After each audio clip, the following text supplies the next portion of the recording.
এখন রয়েছি কুষ্টিয়ার মিরপুর উপজেলার ধোবাইল ইউনিয়নের গোবিন্দগনিয়া কাদেরপুর সেতুর উপরে।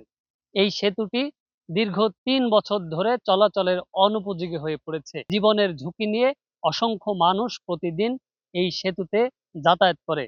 আমি যদি একটু দেখানোর চেষ্টা করি, এই সেতুর এই অংশটি প্রায় ৩ বছর আগে একটি বালু বোঝাই ট্রলি এইখানে পড়ে যায়। পড়ে যাওয়ার পরে এইখানটাতে দীর্ঘ একটি জায়গা ভেঙে রয়েছে। এই জায়গার নিচের অংশটি, এই মাটির নিচের অংশটিতে বড় বড় গাছের গুঁড়ি ফেলে এই জায়গাটি চলাচলের কিছুটা উপযোগী করা হয়েছে।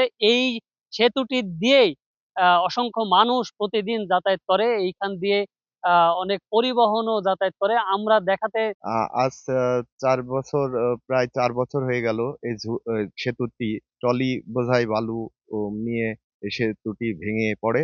আপনারা দেখছেন যে প্রত্যেকটা গাডা ঝুঁকিপূর্ণ। আমরা এলাকাবাসী একসাথে হয়ে আমরা কিছু না হলেও ৭-৮ বার এটা বাঁশের রেলিং দিয়ে বাঁশের আপনার সাঁকো বানায়েও চলাচল করছি, বাঁশের চড়াট বানায়েও চলাচল করছি। এই যে এই ব্রিজটা অনেক দিন যাবত মানে ব্যবহারের উপযোগী হয়ে আছে এবং এই গ্রামটা এতটাই অবহেলিত, বারবার এই ব্রিজটা ভেঙে যায়, এই চলাচলের অসুবিধা হয়।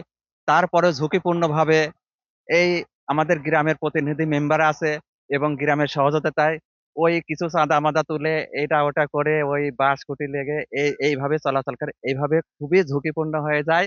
আর একটু জানিয়ে রাখি, এইখানটাতে আসলে এখানকার স্থানীয়রা বলছিলেন যে প্রায় বছরখানেক আগে এইখানের এই ব্রিজটি মাপজোক করে নিয়ে যায়, কিন্তু এখন পর্যন্ত এই ব্রিজের কোনো কার্যক্রম দৃশ্যমান চোখে পড়েনি এখানকার স্থানীয়রা।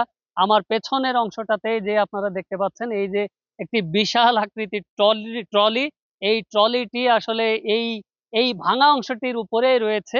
এই ট্রলি আসলে এইদিকে বিভিন্ন পণ্যবাহী এসব ট্রলিতে আসলে যাতায়াত করে থাকে।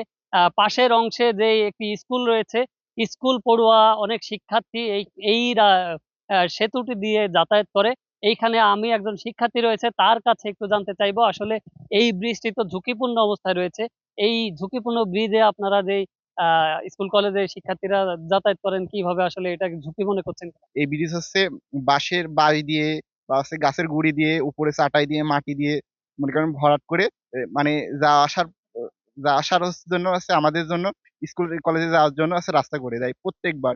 আমাদের সরকার কর্তৃপক্ষ ধরেন কিছুদিন পর পর মেপে নিয়ে যায়, রাস্তা এই পরিদর্শন করতে আসে, আসার পরেও কোনো উদ্যোগ নাই।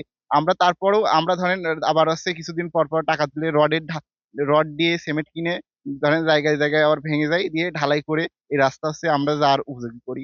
এই যে আপনারা দেখতে পাচ্ছেন এইখানের যেই একটি রেলিং এর অংশটি আসলে ভেঙে একেবারেই পড়ে রয়েছে। একটি অংশ এই প্রধান খালের ভেতরে পড়ে গেছে। এইখানের রড বেরিয়ে রয়েছে। আসলে এইখানটাতে যদি দেখা যায়, এই যে গাছের গুঁড়িটা, এই গুঁড়ির উপরে আসলে মাটি দিয়ে কোনো মতে এইখানটাতে চলাচলের উপযোগী করা রয়েছে। এই যে আপনাদের যদি পেছনের এই অংশটাতে দেখাতে পারি, এই যে আসলে এইখানে রড বেরিয়ে রয়েছে এইখানটাতে, এবং এই ব্রিজটাতে অসংখ্য খানাখন্দ রয়েছে, যে খানাখন্দগুলা দিয়ে আসলে মানুষ প্রতিনিয়তই জীবনের ঝুঁকি নিয়ে চলাচল করছে।